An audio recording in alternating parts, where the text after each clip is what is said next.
Shalom Bapak Ibu, Saudara terkasih di dalam Tuhan Yesus, berjumpa kembali dalam program Semua Karena Anugerahnya. Tema renungan hari ini berjudul Menjaga Keturunan Ilahi. Dalam kitab Kejadian, kita mendapati bahwa sejak semula, Allah menciptakan pernikahan untuk tugas yang mulia, yaitu agar Adam dan Hawa beranak cucu dan memenuhi bumi. Ini dapat kita baca di dalam Kejadian pasal yang pertama ayat yang ke-28. Demikian firman Tuhan. Allah memberkati mereka. Lalu Allah berfirman kepada mereka, beranak cuculah dan bertambah banyak. Penuhilah bumi dan taklukkanlah itu. Berkuasalah atas ikan-ikan di laut dan burung-burung di udara dan atas segala binatang yang merayap di bumi. Perintah ini diberikan Tuhan sebelum Adam dan Hawa jatuh ke dalam dosa. Dengan kata lain, Tuhan menghendaki agar mereka melahirkan anak-anak atau generasi yang adalah gambar dan rupa Allah. Tuhan menghendaki keturunan-keturunan ilahi yang pada akhirnya mewarnai bumi ini dengan kemuliaan Allah. Oleh karena itu, Allah memiliki rencana yang kudus dan mulia melalui pernikahan. Allah menetapkan supaya sejak semula pernikahan diletakkan dan dibangun pada satu dasar yang sama dan terus dibangun dalam kasih dan kesetiaan sehingga dihasilkan generasi-generasi yang adalah gambar dan rupa Allah, keturunan ilahi yang takut akan Tuhan, keturunan yang mengenal siapa penciptanya dan menjadi umatnya yang sanggup menerangi dunia ini.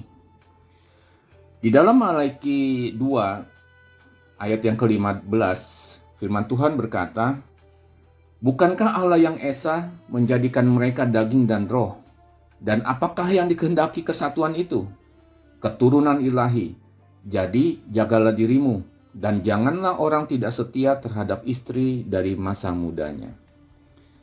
Berbicara mengenai keturunan ilahi, tidak terbatas hanya pada keturunan pertama atau yang disebut anak dari pasangan suami atau istri. Tetapi generasi ilahi ini termasuk juga keturunan selanjutnya ke cucu atau generasi ketiga, keempat, dan seterusnya. Setiap orang tua mempunyai tanggung jawab untuk memelihara dan menjaga kehidupan anak-anaknya serta generasi selanjutnya, supaya generasi selanjutnya tetap ada di dalam kasih karunia Allah.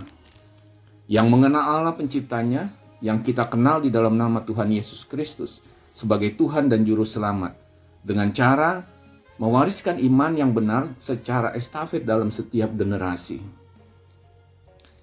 Apabila orang tua tidak memelihara atau menjaga generasi selanjutnya, maka kemungkinan generasi selanjutnya bisa menjadi generasi yang terhilang karena mereka tidak mengenal Allah yang hidup, Allah yang sebagai pencipta yang kita kenal di dalam nama Tuhan Yesus.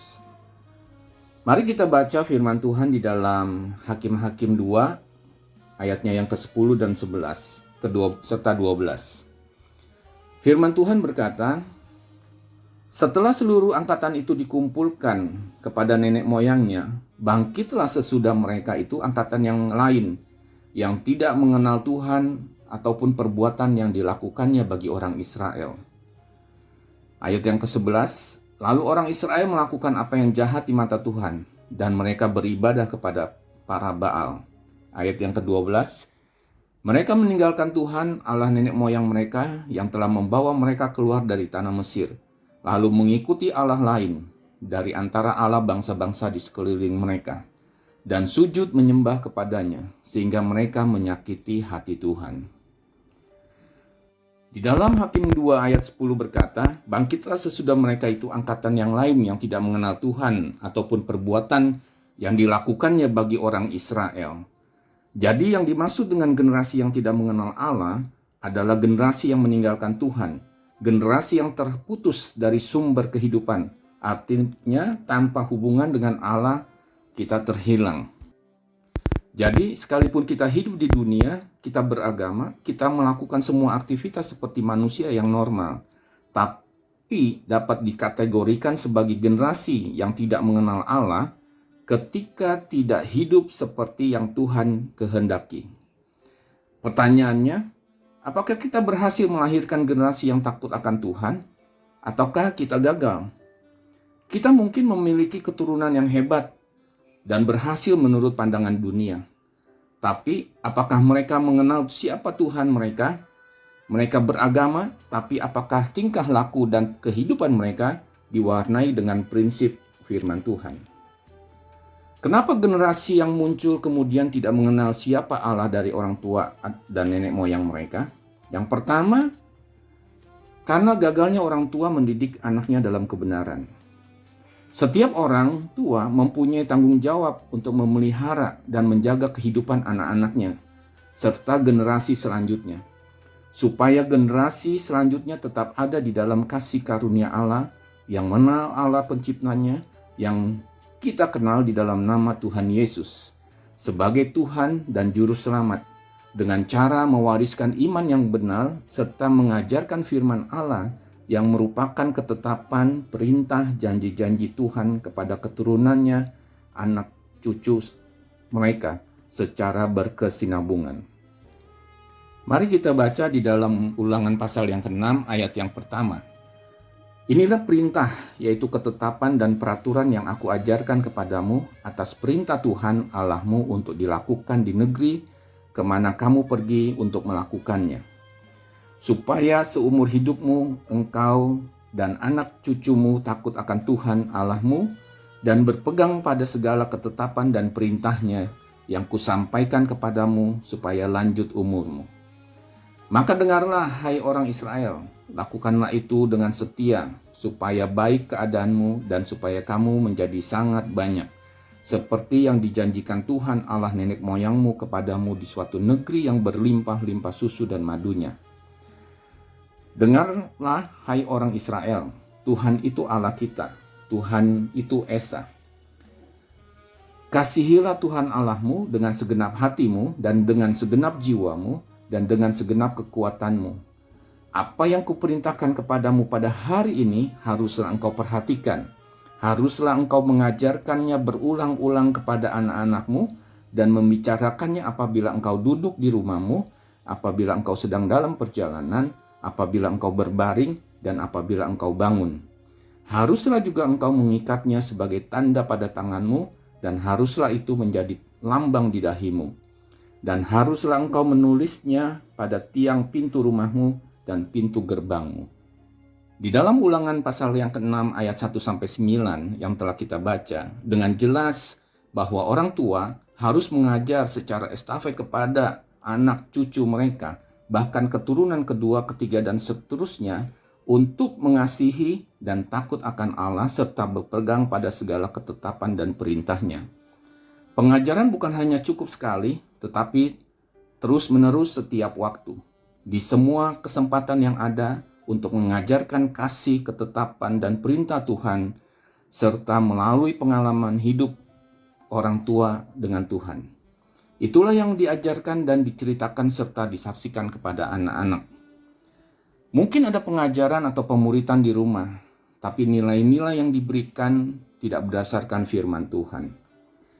Contohnya, mungkin ada konflik yang sering terjadi di antara suami dan istri, yang dianggap bukan hal yang normal oleh seorang anak. Kemudian orang tua tidak ada memberikan penjelasan kepada anak-anak tentang penyebab konflik dan cara penyelesaiannya. Contoh lain, apabila seorang anak dibesarkan di dalam keluarga yang mengalami perceraian, kemungkinan besar sakit hatinya yang dimuridkan kepada anak tersebut.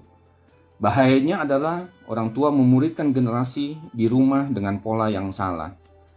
Maka penting sekali orang tua dalam mengajar juga harus memberikan keteladanan yang baik di dalam kehidupan mereka.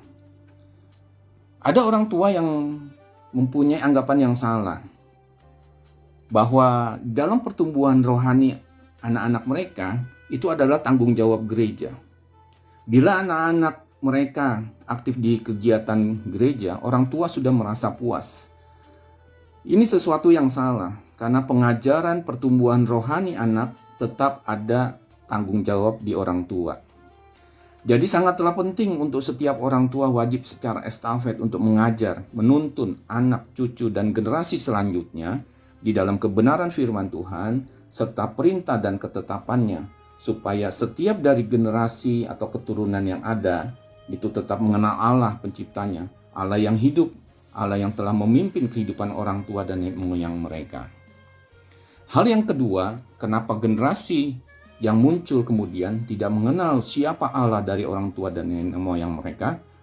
Yang kedua adalah karena adanya pernikahan kawin campur atau pernikahan yang tidak seiman. Mari kita baca di dalam Alkitab, di dalam Ulangan pasal yang ke-7 ayat 3 dan 4. Demikian firman Tuhan. Janganlah juga engkau kawin mengawin dengan mereka.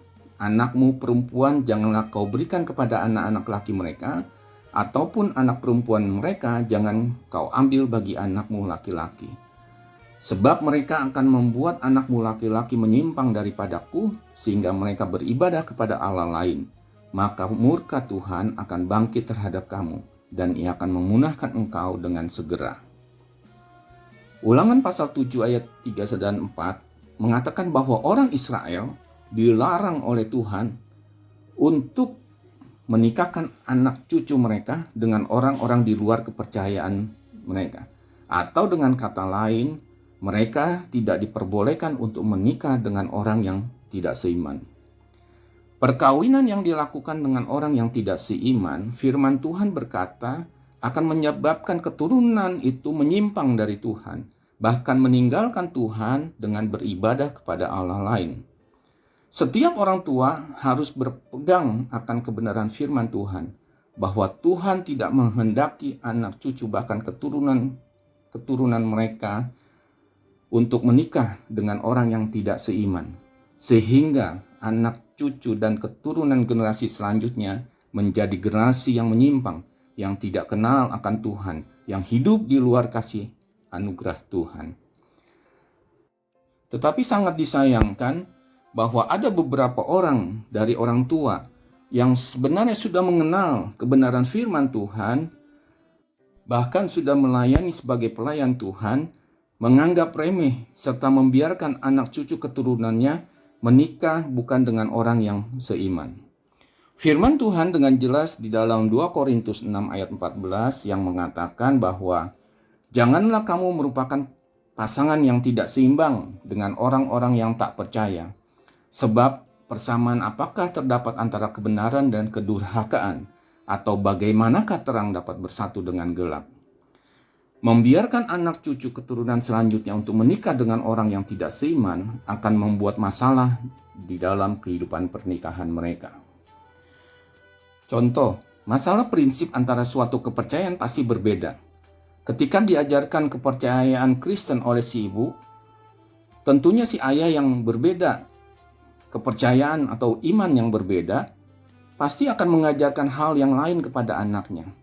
Nah, ini akan membuat bingung kepada anak tersebut, mana yang mereka harus ikuti iman percaya, si ayah atau si ibu.